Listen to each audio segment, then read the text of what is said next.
Hello, I've been reading this book. It's Simon Sig. I'm sorry you can't read that. It's silver cover. It's from Simon Sing, Big Bang: The Origin of the Universe. Where right now all he's been doing is kind of going through the history of science, of mostly astronomy. Right now he's getting to the conflict between the Earth-centered worldview and the Sun-centered worldview. I'd like to read a couple of things I found. But first, it started out with more than just a couple of scientists. Galileo was the last, but were also a couple more, which I'm not going to mention because of time. But Galileo, he made a couple of discoveries, like Jupiter had moons, so that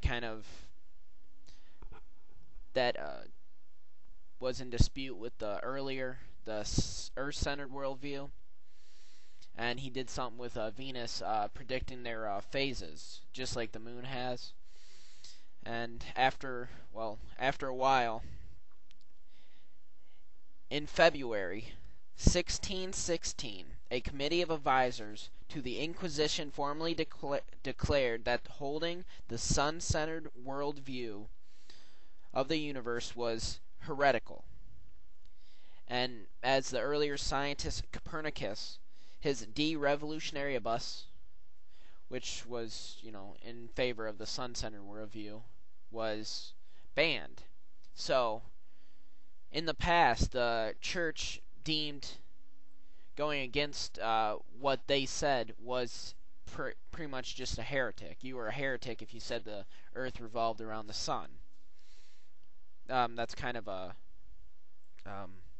view of what the creationists are doing right now, kind of. I'm not bashing them. This is just the past, but I also got to throw in that little 2 cents.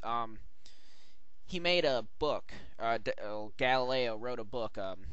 Continuing on. Galileo wrote a book called Dialogue Concerning the Two Chief World Systems. He presented three characters.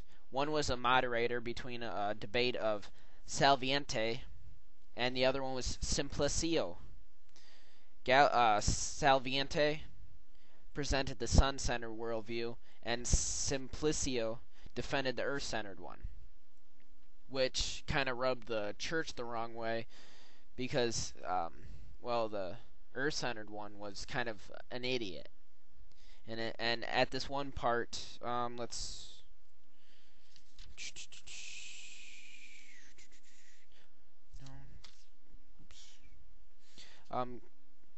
he made a point. Okay. Simplicio had a little dialogue. Surely God could have caused birds to fly with their bones made of solid gold, with their veins full of quicksilver, with their flesh heavier than lead, and with their wings exceedingly small. He did not, and that ought to show something. It is only in order to shield your... Oh, I'm sorry, but Salviente, I'm sorry I can't do that, but he said, back to the guy, it is only in order to shield your ignorance that you put the Lord at every turn.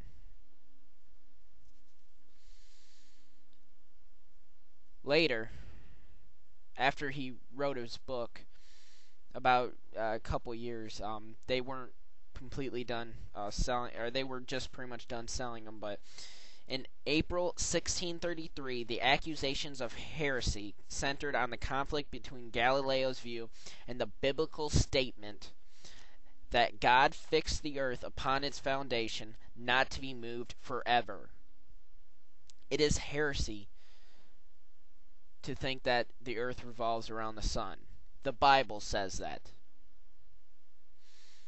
Whereas Galileo was convicted, the Pope's nephew at the time, which he was a rationalist, besides a Catholic, he pleaded for leniency, and instead of being executed or jailed or anything, he got a permanent house arrest. Galileo, um, which was a bad thing. But Simon Sigg writes, Galileo's trial and subsequent punishment was one of the darkest episodes in the history of science, a triumph for irrationality over logic. To me, that just kind of sums up the creationist evolution debate, but it also hurts me that now people are saying, well, that's our religion, but we don't have anything to do with them. It makes me sad that people have to continue that. They can't learn from their own past. Alright, I'm hungry. Later.